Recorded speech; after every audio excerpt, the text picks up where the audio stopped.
la gloria, la honra sea para nuestro Dios. Amén. Tome su asiento, mi hermano querido.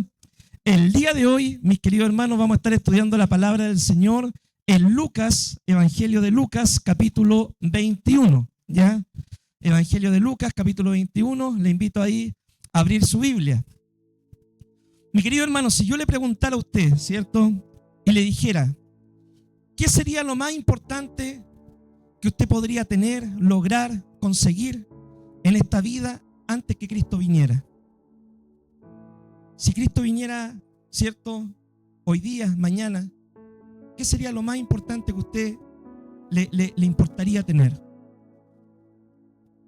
Es una pregunta profunda. ¿Saben por qué? Porque muchas veces nosotros gastamos nuestra vida siguiendo cosas materiales, queriendo comprarnos la casa en el campo, queriendo renovar el auto, queriendo arreglar la casa, queriendo conseguir un mejor trabajo. Y muchas veces nuestra vida, ¿cierto?, se basa en eso, ¿ya? En querer ir progresando muchas veces solamente enfocado en el ámbito material. Porque muchas veces ni siquiera nuestra salud cuidamos, mis queridos hermanos, ¿ya? Pero si Cristo viniera mañana, ¿qué sería lo más importante que usted tendría que tener? Si Cristo le dijera, ¿sabes qué? El día de hoy tienes que arreglar cuentas, yo vengo mañana.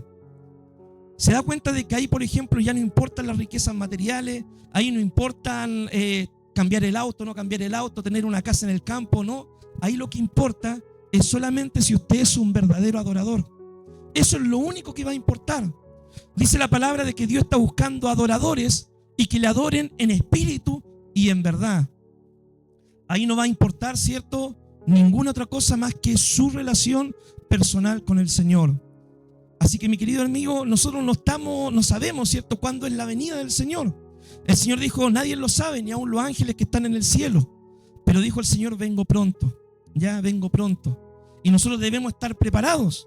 Porque ya sea, mi hermano, de que Cristo venga en el arrebatamiento y nos lleve con Él, ya sea de que veamos al Señor en las nubes, ¿cierto?, y vamos a ser transportados, o ya sea de que usted le dé un infarto un día en la noche, o que usted vaya cruzando la calle y lo choque un auto, y usted parta y esté en la presencia del Señor, lo más importante es va a ser cómo está su vida personal delante del Señor. Ahí no va a importar la cuenta, cuánta plata hay en la cuenta RU, no va a importar nada de esas cosas, sino lo único que va a importar es cómo está su vida personal delante del Señor. ¿Ya? Y precisamente de esto yo le quiero hablar el día de hoy en Lucas capítulo 21. Y vamos a leer los primeros versículos. Dice así la palabra del Señor. Levantando los ojos, vio a los ricos que echaban sus ofrendas en el arca de las ofrendas. Y vio también una viuda pobre que echaba allí 2 blancas. 2 blancas era una moneda del templo muy pequeñita, ¿ya? Hagamos un ejemplo, 200, 500 pesos, ¿ya? Y dijo, en verdad os digo que esta viuda pobre echó más que todos, porque todos aquellos echaron para las ofrendas de Dios de lo que les sobra, mas esta de su pobreza echó todo su sustento, todo lo que tenía. Amén. Jesús se encuentra ministrando en el templo, ya se encuentra predicando en el templo y de pronto ve una escena el Señor. Ve de que los ricos, ¿cierto?, la gente adinerada, con buena situación económica, con buenos trabajos, van y depositan su ofrenda, ¿cierto?, en el ofrendero del templo. El ofrendero del templo en ese tiempo eran como unos jarrones, ¿cierto?, donde la gente echaba su ofrenda y después no podía meter la mano para no sacarla, ¿ya? Te sabes, gente pilla ahí en todos lados. Entonces eran así los ofrenderos, la gente echaba y después venían los sacerdotes, ¿cierto?, y contaban la ofrenda y llevaban un registro de toda la ofrenda. Y dice que los ricos echaban, ¿cierto?, de lo que les sobraba. ¿Qué es lo que es dar de lo que nos sobra? Dar de lo que nos sobra, mi hermano, es cuando tú vas al supermercado, ¿cierto?, y pagas la cuenta y te sobran 200, 300 pesos y tú vas saliendo del estacionamiento y está el tipo ahí y te dice, dame una moneda, yo te cuidé el auto, y tú, ¿qué es lo que haces? Le das lo que le sobra, y a regañadientes muchas veces. Toma eso, ¿cierto? Ya, toma y confórmate. Eso es dar de lo que a uno le sobra. Dar con amor, dar con propósito es otra cosa, ¿ya? Dar generosamente es otra cosa. Dar de lo que nos sobra, eso, ¿ya? O sea, dar algo insignificante, algo que no tiene valor, algo que no le tomamos el peso. Dice de que ahí también había una viuda que era pobre, ¿ya? En ese tiempo, mis queridos hermanos, las viudas pasaban muchas carencias económicas. Una mujer viuda, ¿cierto?, no trabajaba. En la cultura del pueblo judío las mujeres no se caracterizaban, ¿cierto?, por ser las proveedoras, por así decirlo, sino siempre estaba la figura del hombre. La mujer ayudaba al varón. Ya las cosas han cambiado con el tiempo. Una mujer viuda, y si no tenía hijos, ¿cierto?, quedaba muchas veces desamparada. Por la situación económica que se nombra acá, era una mujer viuda pobre que tenía necesidad económica, pero ella también quería adorar al Señor. Ella quizás no tenía los grandes recursos económicos que tenían, ¿cierto?, los fariseos, los escribas o los comerciantes de la época, pero ella quería adorar al Señor con lo que tenía. Y ella lo único que tenía era 2 blancas, una moneda pequeña que se ocupaba en el templo para las ofrendas del templo. Dice de que esta viuda pobre fue y echó esas 2 blancas, y Jesús estaba mirando la escena. Y dice la palabra de que Jesús, al verla, dice a sus discípulos: de cierto les digo que esta mujer viuda echó más que todos vosotros, porque ella echó, ¿cierto?, en su pobreza todo lo que tenía, pero los ricos echaban, ¿cierto?, ¿de qué cosa? De lo que los sobra. Primer principio, mis queridos hermanos: Dios ve cuando nosotros ofrendamos. Amén. Dice la palabra acá claramente de que el Señor estaba en el templo, estaba mirando cuando la gente daba de la ofrenda, veía la actitud del corazón de la gente, con qué actitud ofrendaba. Otra vez tengo que ofrendar. ¿Y en qué se gastan las ofrendas? ¿Y por qué hay que ofrendar de nuevo? Yo no veo ningún avance en el templo. Hay gente que ofrenda así, ¿cierto? Hay gente, mi hermano, en el día de hoy que no quiere ofrendar, no quiere dar para la obra del Señor. Se acostumbraron tanto al evangelio de gracia que quieren todo gratis, pues, hermano, todo gratis, ¿ya? En el sentido de que, por ejemplo, quedan hasta sin trabajo y quieren que la iglesia le haga su canasta familiar para ir a darle, ¿ya? Pero a la hora de cuando ellos tienen, no quieren bendecir la obra del Señor.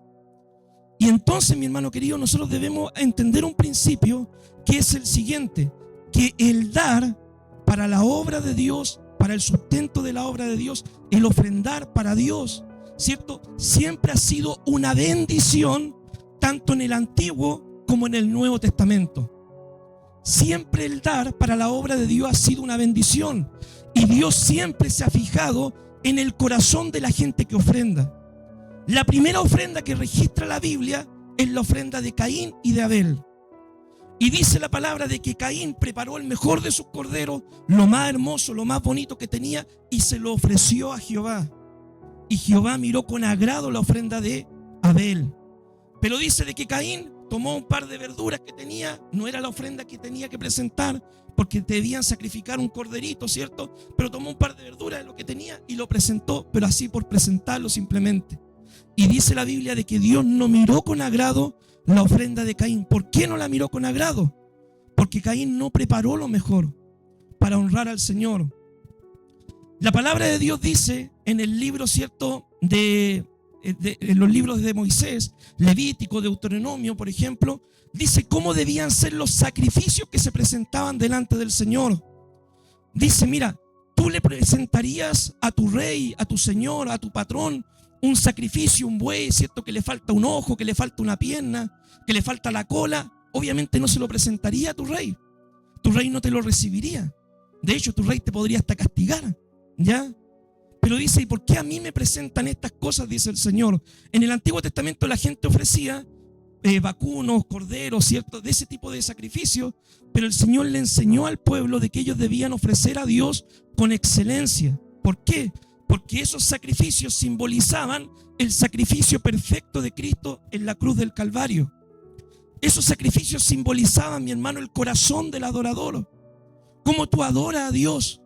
¿Por qué, hermano querido? Mira, a mí casi nunca predico de estos temas de la ofrenda ni del dar y todo el tema, pero está en la palabra y hay que predicarlo. Muchas veces nosotros como iglesia somos muy buenos, ¿cierto?, para decir: Dios, ¿cierto?, es lo máximo. Dios es lo mejor. Dios se merece lo mejor. Sin ti, Señor, yo no puedo vivir. Lo hemos cantado muchas veces. Pero a la hora de ofrendar, nosotros Dios ahí deja de ser Dios. A la hora de dar, ¿cierto?, de ofrendar la ofrenda, ofrendar el diezmo, dar una primicia, ahí Dios deja de ser Dios. Ahí se nos achica el Señor. Porque parece que muchas veces tenemos el Dios del porte del bolsillo, ¿cierto?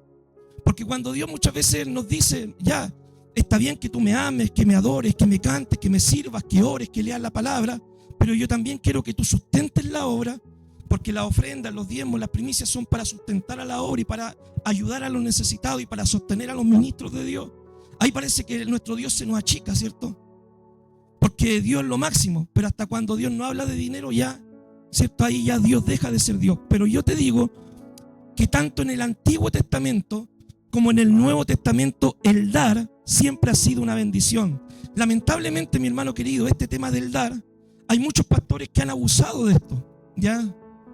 Ustedes saben, y la Biblia, ¿cierto? No esconde esto. Hay lobos rapaces, hay falsos profetas, falsos maestros, hay falsos ministros, ¿cierto? Que muchas veces dice la palabra con palabras lisonjeras. Mi amado, estimado, mi excelencia, mi reverentísimo, con palabras lisonjeras. La palabra lisonjera quiere decir, ¿cierto? Palabra aduladora. Dice, sacan provecho de la gente, ¿ya? Para gastar ellos, ¿cierto? En sus propios deleites y placeres. Entonces mucha gente al ver esta situación ha dicho, yo dejo de dar, dejo de sostener la obra, dejo de ofrendar, dejo de diezmar, porque todos los pastores o todos los ministros son ladrones o yo no sé qué hacen con la plata y todo eso. Y mucha gente se pone mezquina. Y la mezquindad, mi hermano, no es un principio que enseña la palabra del Señor.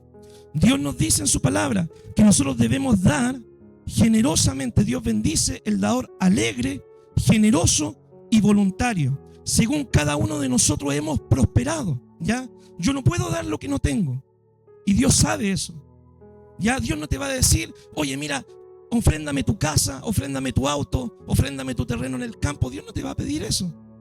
Dios, ¿qué es lo que te dice? La ofrenda voluntaria, el diezmo, ¿cierto? Que a mí una vez me enseñaron así el tema del diezmo. Mira, me van a faltar manos acá, pero es así.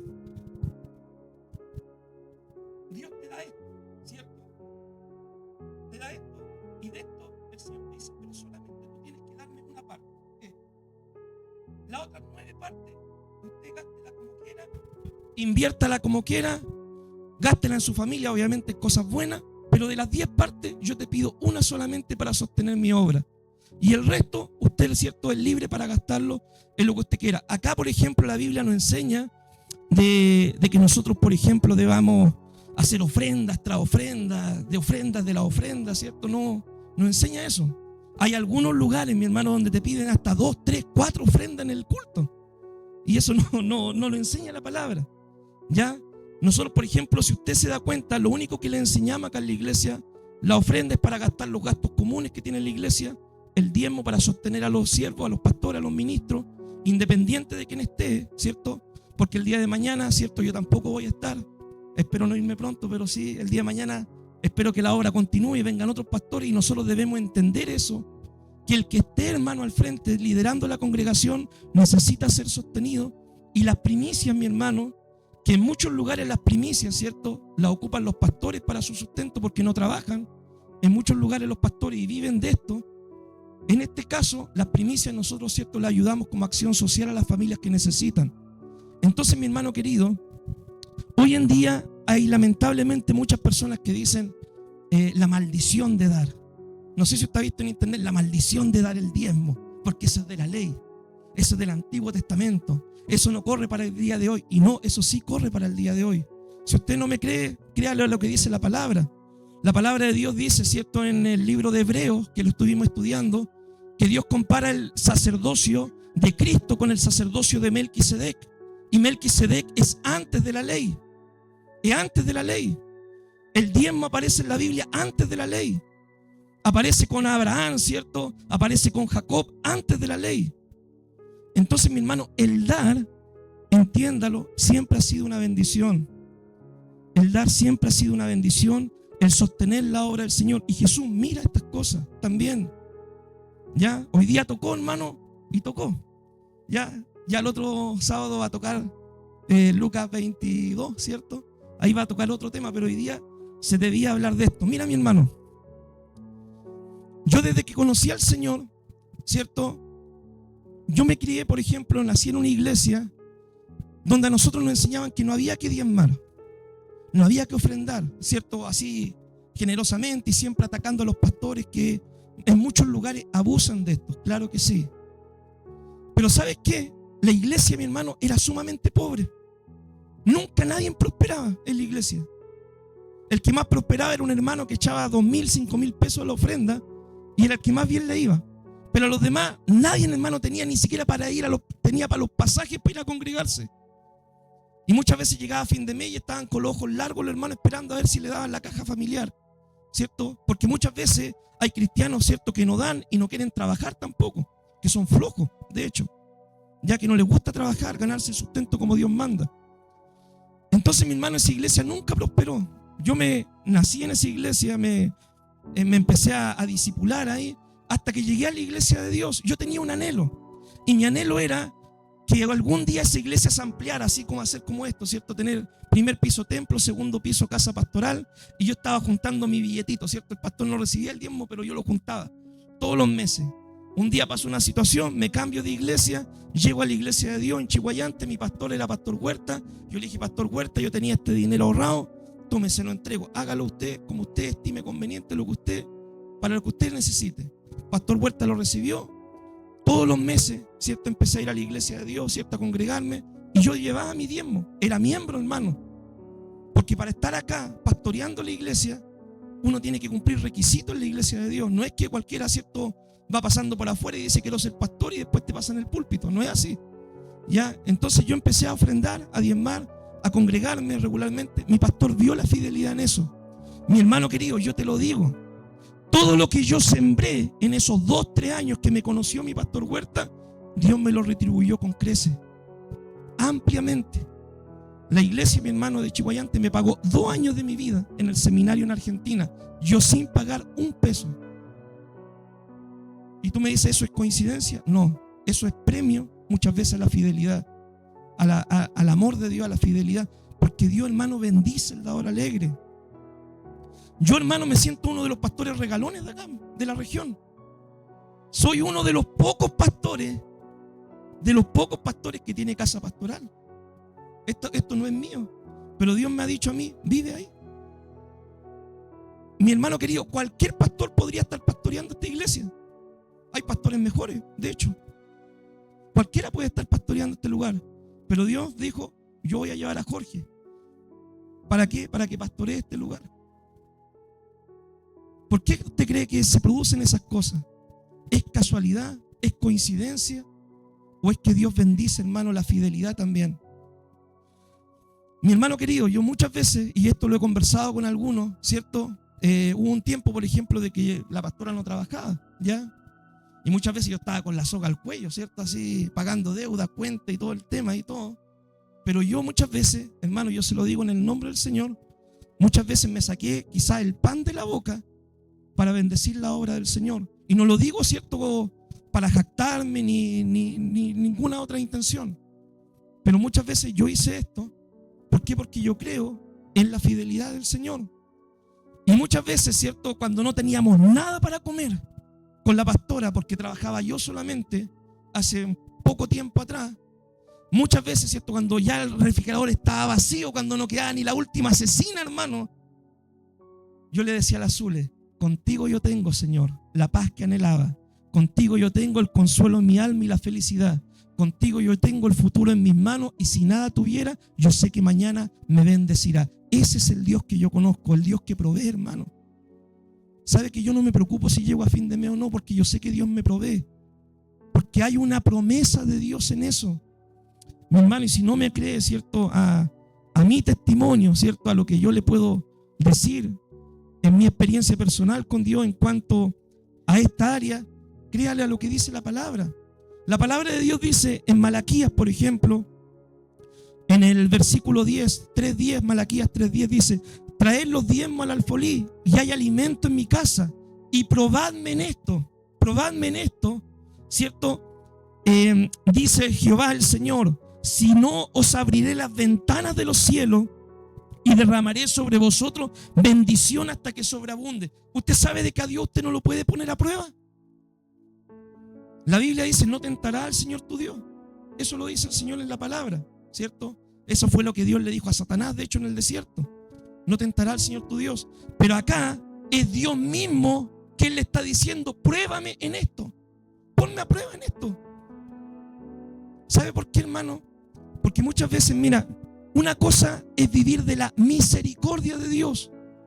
Que Dios dice, Él hace salir su sol sobre los buenos y sobre los malos. sobre lo justo y lo injusto, que el Señor va a proveerle el pan a todos, ¿cierto? Porque Él es misericordioso, amplio en amor, grande en misericordia, lento para la ira. Una cosa es vivir de la misericordia del Señor y otra cosa es vivir bajo la bendición de Dios, mi hermano. Y son dos cosas diferentes, ¿ya? Una cosa es que Dios tenga misericordia de ti y te provea, tú no siendo fiel. Y otra cosa es que Dios te bendiga, te prospere, te sustente y te ayuda, porque Dios ve tu fidelidad y ve tu corazón. Y dice la palabra del Señor en Salmos capítulo 1, ¿cierto?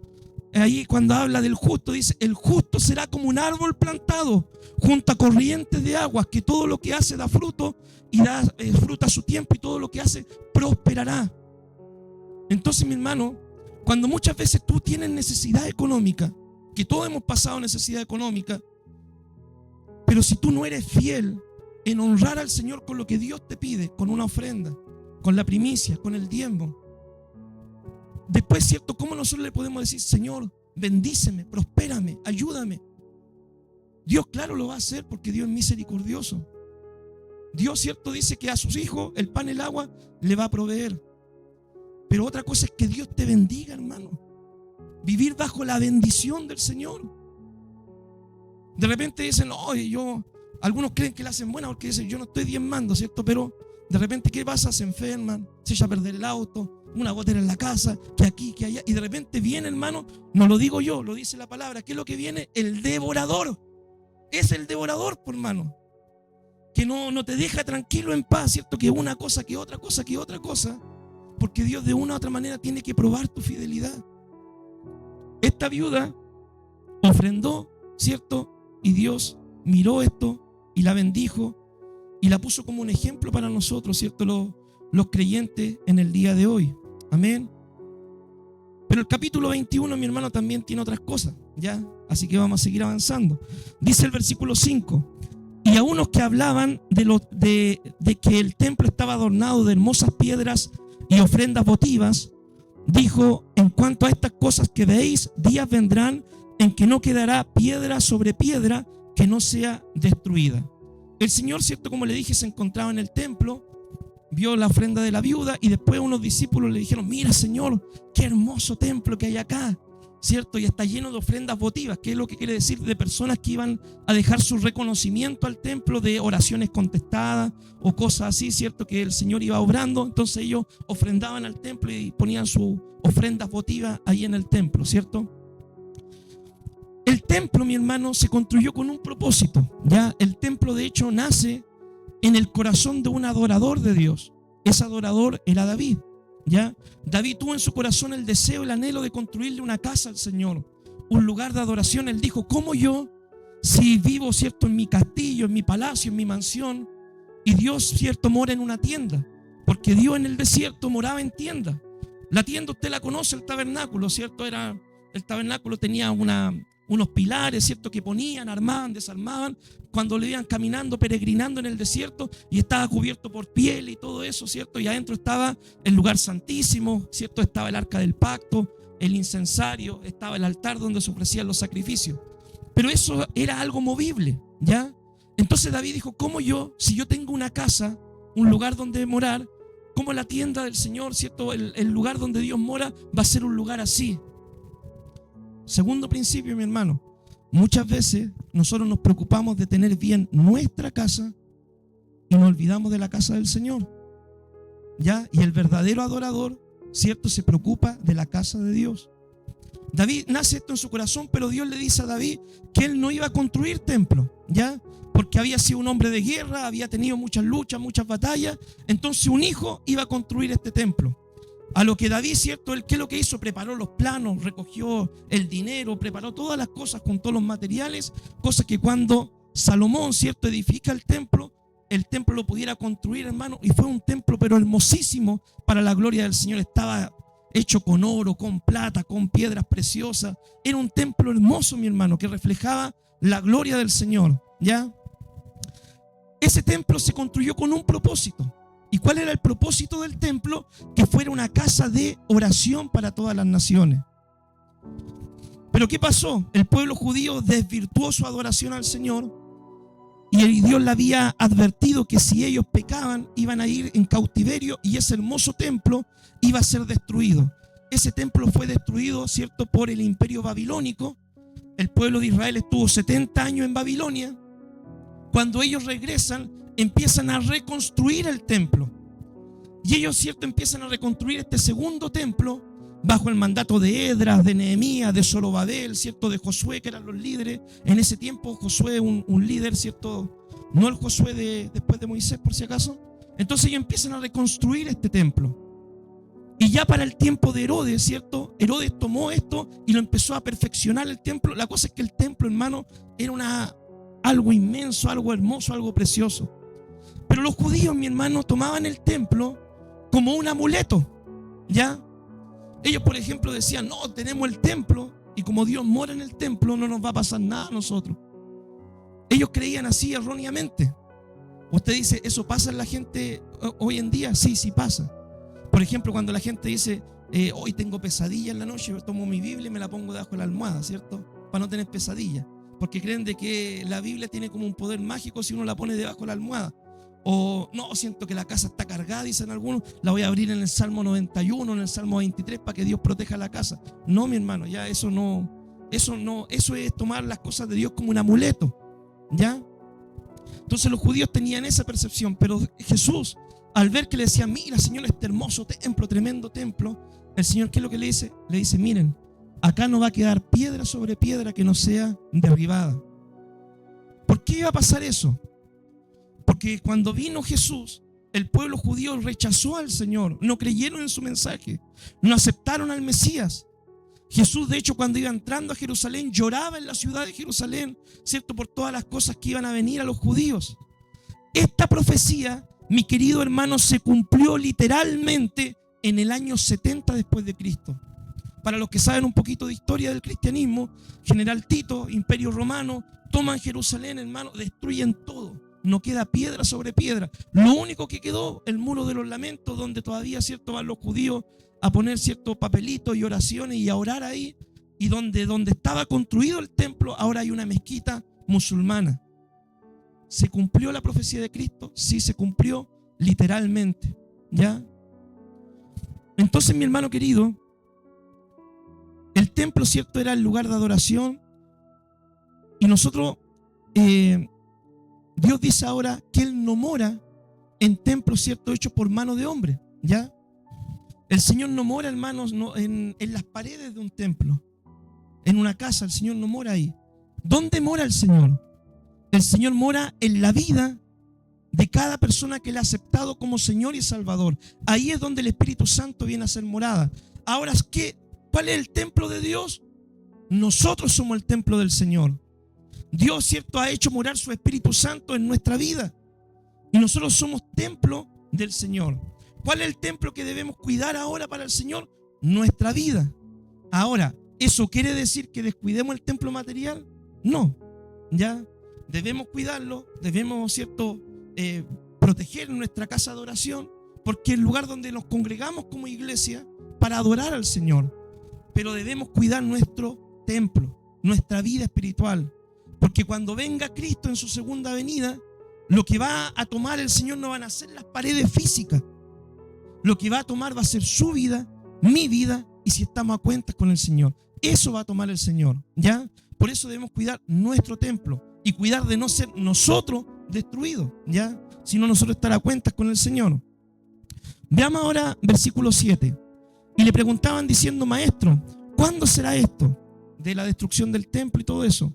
¿Y qué señal habrá, cierto, cuando estas cosas estén para suceder? Él entonces le dijo, mirad que no seáis engañados, porque vendrán muchos en mi nombre diciendo, yo soy el Cristo, y el tiempo está cerca, mas no vayáis en pos de ellos. Y cuando oigáis de guerras y de sediciones, no os alarméis, porque es necesario que estas cosas acontezcan primero, pero el fin no será inmediatamente. Entonces les dijo, se levantará nación contra nación y reino contra reino, y habrá grandes terremotos en diferentes lugares y hambre y pestilencia, y habrá terror y grandes señales del cielo. Pero antes de estas cosas os echarán mano y os perseguirán y os entregarán en las sinagogas y en las cárceles y seréis llevados ante reyes ante gobernadores por causa de mi nombre. Y esto será ocasión para dar testimonio. Proponed en vuestro corazón no pensar antes cómo habéis de responder en vuestra defensa. Porque yo os daré palabra y sabiduría, a la cual no podrán resistir ni contradecir todos los que se oponen, mas seréis entregados por vuestros padres y hermanos y parientes y amigos, y matarán a algunos de vosotros, y seréis aborrecidos de todos por causa de mi nombre. Pero ni un cabello de vuestra cabeza perecerá, con vuestra paciencia ganaréis vuestras almas. Y cuando viereis a Jerusalén rodeada de ejércitos, sabed entonces que su destrucción ha llegado. Entonces los que estén en Judea huyan a los montes, y los que estén en medio de ella váyanse, y los que estén en los campos no entren en ella, porque estos son días de retribución, para que se cumplan todas las cosas que están escritas. Mas hay de las que estén encintas y de las que críen en aquellos días, porque habrá gran calamidad en la tierra e ira sobre este pueblo, y caerán a filo de espada y serán llevados cautivos a todas las naciones, y Jerusalén será hollada por los gentiles hasta que los tiempos de los gentiles se cumplan. Amén.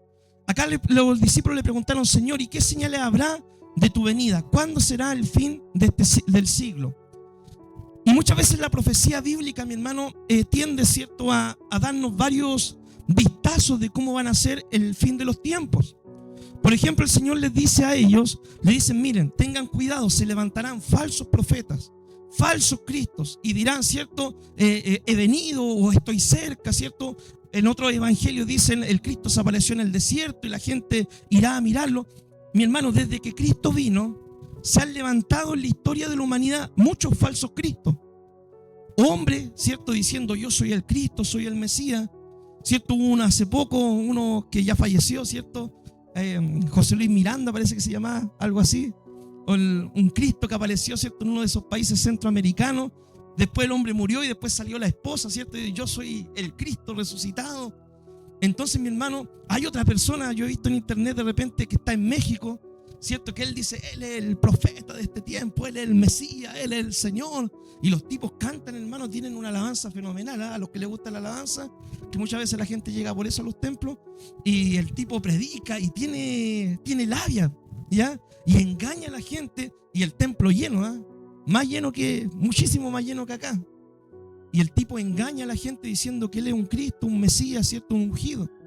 Entonces, mi hermano, a lo largo de la historia se han levantado muchos falsos cristos, falsos profetas, falsos maestros.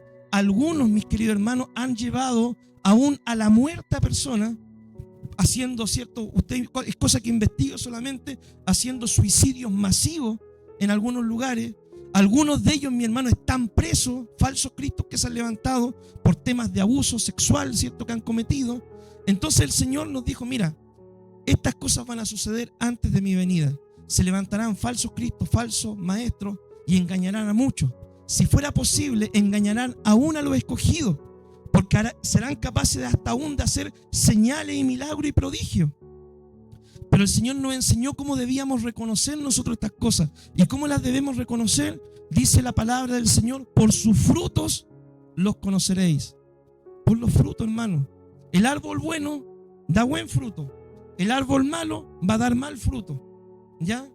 Entonces, por los frutos se conoce quién es un verdadero cristiano, quién predica la verdad, quién cumple con el evangelio. Por los frutos, mi hermano. ¿Ya? Entonces, estos falsos cristos, usted tiene que ver la evidencia, su estilo de vida. Por más bonito que prediquen, por más hermoso que hablen, por más milagros que tengan, si predican otro evangelio, si predican otra doctrina que no está basada en la palabra, que el evangelio es la prosperidad, ¿cierto? Y que después te pegan un soplido y te caes de espalda y la gente cree porque hay poder de Dios. Cuidado, hermano, no se dejen engañar, ya, porque estas cosas van a ir en aumento ahora en el fin de los tiempos. En los fin de los tiempos, mi hermano, la iglesia, en muchos lugares vamos a vivir nosotros un gran avivamiento, un despertar espiritual, donde muchos van a ser llenos del Espíritu Santo y vamos a empezar a trabajar y a cumplir con la gran comisión. Pero en muchos lugares, ahora en los postreros tiempos, muchas iglesias se van a volver a la apostasía. Que no me importa quién predique, total, que caiga oro del cielo, ¿cierto? Y la gente, porque quiere ver milagros. Hermano, cuidado. No todo lo que brilla es oro. Tengan cuidado con eso, hermano, porque estas cosas se van a empezar a ver ahora más masivamente. Dice la palabra que también habrá guerras, rumores de guerras. El mundo siempre está en conflicto. Pero el mundo, mi hermano, a lo largo de la historia ha vivido 2 grandes guerras mundiales. Y ahora, ¿cierto? Como que muchas veces algunos dicen estamos en la tercera o iniciando la tercera guerra mundial. Porque si usted ve, ¿cierto? En esta zona del país, gracias a Dios, estamos todos en paz. Pero si usted ve otras zonas del planeta, ¿cierto? Del mundo, hay guerras, rumores de guerras, conflictos, Israel, Irak, Irán, Estados Unidos, Rusia, Ucrania. Hay guerras, rumores de guerra. Y el Señor nos dice, estén preparados, porque estos son principios de dolores. Principios solamente. ¿Por qué principios, mi hermano? Porque en el tiempo de la tribulación estas cosas se van a intensificar más. El Señor dice de que habrá hambres. A veces, mi hermano, nosotros nos quejamos, oh, tengo hambre, ¿cierto? No comí nada en el desayuno. ¿Sabía usted que hay gente en el mundo, hermano, que muere de hambre porque no tiene alimento? Nosotros, mi hermano, en esta parte del mundo, en Chile, donde estamos, hermano, rebosando de bendición. Usted está enfermo, va al médico. Usted quiere agua, abre la llave, ¿cierto? A los que no les gusta el agua de la llave se compran una mineral, una cachantuna en el negocio. Hermano, usted tiene ropa, tiene alimento, tiene sustento. Usted se queja porque muchas veces llega a fin de mes, le pagan 500 y algo de sueldo y el sueldo vino malo. Pero en otras partes del mundo, hermano, por eso es necesario que usted investigue y averigüe y vea que hay más, ¿cierto? En otros lugares, en otras partes del mundo la gente trabaja un mes entero y no le alcanzan a pagar $5 en el mes. $5 son 5,000 pesos. En otras partes del mundo la gente no tiene acceso a ir a un hospital, a un policlínico. En otras partes del mundo la gente tiene que pagar sus remedios. Hay niños que mueren de hambre. El país más pobre en el mundo se llama Bangladesh. Y es un país donde hay esclavitud en los niños, hermano. Donde hay una cultura musulmana, donde si tú vas a predicar te matan. En la India, hermano, hay gente, si nosotros vemos gente viviendo acá en la calle, muchas veces por el tema de la droga, del alcohol, por diferentes cosas, allá, hermano, es peor. Hermanos queridos, hay mucha hambre, mucha necesidad en muchos lugares del mundo. Hay gente, hermano, que no tiene acceso al agua potable el día de hoy. No tienen acceso a abrir una llave y que salga agua en su casa. Hay mucha hambre, necesidad en muchos lugares. Nosotros acá en Chile estamos en un pequeño paraíso. Eso es lo que estamos nosotros acá en Chile. Gracias a Dios que nacimos en un lugar así. Pero hay mucha gente en el mundo, en la otra parte del mundo, que lo está pasando muy mal. Dice la palabra, ¿cierto? Que seremos aún perseguidos. Los primeros cristianos fueron perseguidos, hermano, ya por predicar el evangelio. Tuvieron que dar testimonio ante las autoridades. Hoy día, curiosamente, muchos quieren estar en las autoridades, ¿cierto? Pero no quieren dar testimonio del evangelio. Eso es lo curioso, ¿cierto? Dice acá que nosotros seríamos perseguidos por predicar la palabra. Hoy, en estos tiempos, como que se está revirtiendo la cosa y muchos quieren estar en la autoridad y no quieren ser perseguidos por predicar la palabra. Acomodan el evangelio, hablan un evangelio light, ligero, un evangelio fácil para el mundo, ¿cierto? Para que nadie los condene, los juzgue, los critique, ¿cierto? Quieren estar en puestos de poder, pero no quieren predicar lo que la palabra dice, ¿cierto? Porque, bueno, la palabra ofende, ¿cierto? Muchas veces. Entonces ellos quieren un evangelio amplio, light, para todos, ¿cierto? Cuidado, hermano. Ya son señales de los últimos tiempos. Veamos el versículo 25, con esto terminamos. Dice, entonces habrá señales en el sol, en la luna y en las estrellas, y en la tierra angustias de gente confundida a causa del bravido del mar y de las olas, desfalleciendo los hombres por el temor y la expectación y las cosas que sobrevendrán en la tierra, porque las potencias de los cielos serán conmovidas. Entonces verán al Hijo del Hombre que vendrá en las nubes con gran poder y gran gloria. Cuando estas cosas comiencen a suceder, erguíos y levantad vuestras cabezas, porque vuestra redención está cerca. También les dijo una parábola: mirad la higuera y los árboles. Cuando ya brotan, viendo sabéis que vosotros mismos que el verano está cerca. Así también vosotros, cuando veáis que estas cosas, cuando veáis que suceden estas cosas, sabed que está cerca el reino de Dios. De cierto os digo que no pasará esta generación hasta que todo esto acontezca. El cielo y la tierra pasarán, pero mis palabras no pasarán. Mirad también por vosotros mismos, que vuestros corazones no se carguen de glotonería y embriaguez y de los afanes de esta vida, y venga de repente sobre vosotros aquel día porque como un lazo vendrá sobre todos los que habitan sobre la faz de la tierra. Velad pues en todo tiempo, orando que seáis tenidos por dignos de escapar de todas estas cosas que vendrán y de estar en pie delante del Hijo del Hombre. Y enseñaba de día en el templo y de noche, saliendo, se estaba en el monte que se llama de los Olivos, y todo el pueblo venía a él por la mañana para oírle en el templo. Amén. Mi hermano querido, el Señor dijo de que antes de su venida debían ocurrir algunas cosas. El evangelio sería predicado en todo el mundo, ¿ya? Pero dice también la palabra de que en los últimos tiempos sería como en los días de Noé. Noé, dice la Biblia, de que era pregonero de justicia, es decir, un proclamador de la palabra, pregonaba la justicia de Dios. Noé, mientras construía el arca, decía: va a venir un diluvio, va a liquidarnos este diluvio viene de Dios, porque por nuestros pecados, nuestras maldades, la tierra se ha corrompido. Noé pregonaba la justicia, pero ¿qué pasó? Será como en los días de Noé. ¿Cuántas personas creyeron en el tiempo de Noé a la predicación de Noé? Solamente su familia, y con suerte. Su familia entró al arca, yo creo, porque Noé era cabeza de casa, y le dijo: ustedes se meten al arca o se meten, pero o si no, los voy a dejar abajo, ¿cierto? Porque en esos tiempos los hombres mandaban más, ¿por cierto? Entonces se tenían que entrar al arca o se entran al arca. Pero ¿qué es lo que pasó, hermano? Todo el resto de la gente, ¿cierto?, pereció. Hoy en día nos pasa lo mismo, hermano. Nosotros predicamos el evangelio, hablamos del Señor, proclamamos la palabra, y la gente no quiere creer, quiere seguir viviendo su vida, quiere seguir viviendo a su manera, no quiere compromisos con Dios, ¿cierto? Quiere seguir, vive como si Dios no existiera. Delante estábamos evangelizando, pasó una persona, ¿cierto? Le digo: ¿cuándo lo invito a la iglesia? De repente voy a ir. Oiga, no va a ser tarde de que Cristo viene. No, si Cristo ya se olvidó, me dijo. Así me respondió, estaba con mi mamá predicando. Yo le dije: no, si Cristo viene. No, si ya se olvidó, si ya no vino. Oiga, le dije yo, si va a venir, acuérdese de mí nomás, ¿cierto? Porque en el infierno no hay ateo, hermano. Ya, en el infierno todos creen, ya. Entonces, hermano querido, la gente hoy en día vive así. Dice la Biblia que antes de la venida del Señor van a ser los días como Sodoma y Gomorra. ¿Sabía usted de que en estos días se está celebrando uno de los festivales gays más grandes a nivel mundial, precisamente en Israel, en el sector donde estaba antes Sodoma y Gomorra? ¿Y por qué Dios destruyó Sodoma y Gomorra, hermano? Por la perversión sexual, ¿ya? Por la perversión. Dice de que cuando llegaron los ángeles a ver la situación de Sodoma, dice de que la gente de Sodoma quiso violar a los ángeles, porque ahí el término conocer era tener relaciones íntimas con ellos, ¿cierto? Y Dios salvó a Lot por misericordia, no porque Lot fuera un hombre bien alineado con Dios, sino por misericordia, por amor a Abraham, ¿ya? Y Dios saca a Lot, ¿cierto? Y aún sus hijas y su esposa estaban contaminadas por la cultura de Sodoma. Y Dios destruyó Sodoma y Gomorra, hermano, por el pecado de la depravación sexual, la homosexualidad. Mi hermano querido, gente con ese tipo de pensamientos, de desviaciones, ha existido siempre. La Biblia advierte estas cosas, hermano, y estas cosas van a venir en aumento con el paso del tiempo. Dice el Señor que antes de su venida serán como los días de Sodoma.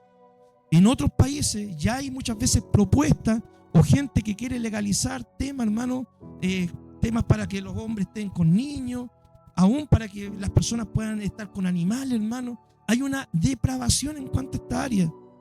Nosotros, gracias a Dios, acá en Chile todavía no ha llegado esto, hermano. Pero en otros países, hermano, sí se ven estas cosas. Es más, en Inglaterra, hermano, uno de los países que vivió un gran avivamiento, ¿cierto? Donde hubieron grandes predicadores, John Wesley y otros predicadores más, hermano, que transformaron a la sociedad en ese tiempo. Un pastor estaba orando en la calle en la mente.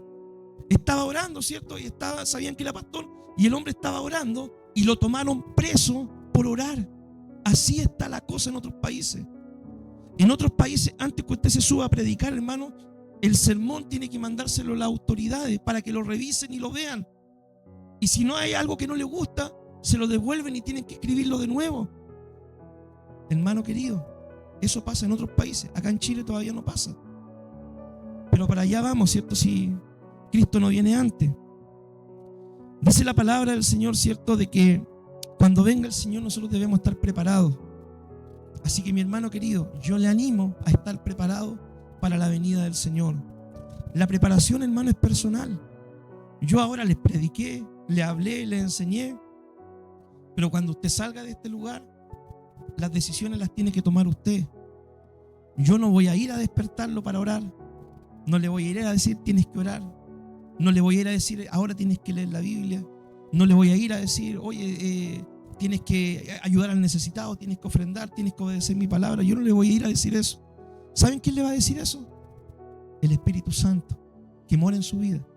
Él le va a hablar eso. Pero usted tiene que ponerle oído al Espíritu Santo y hacerle caso a lo que le dice para que no lo entristezca. ¿Ya? Así que mi hermano querido, Cristo viene. No sabemos la hora ni el día, ni cuándo. No le puedo decir vienen 6 meses, hoy día, o mañana, o entre años. No, hermano. Eso lo sabe el Señor solamente. El Señor dice, ni aun los ángeles lo saben. Solamente mi Padre. Pero de que viene, viene. Y de que hay que estar preparados si queremos estar con Él en una eternidad, debemos estar preparados. No sea, hermano, que Cristo venga en el momento que usted no lo espera y a la hora que usted no sabe y su lámpara esté apagada y su vida no esté a cuentas con Dios y usted se va a quedar afuera de la eternidad con el Señor y después va a llorar con lágrimas, pero ya no va a haber lugar para el arrepentimiento, para ponerse a cuentas con el Señor. Oramos al Señor, mi hermano.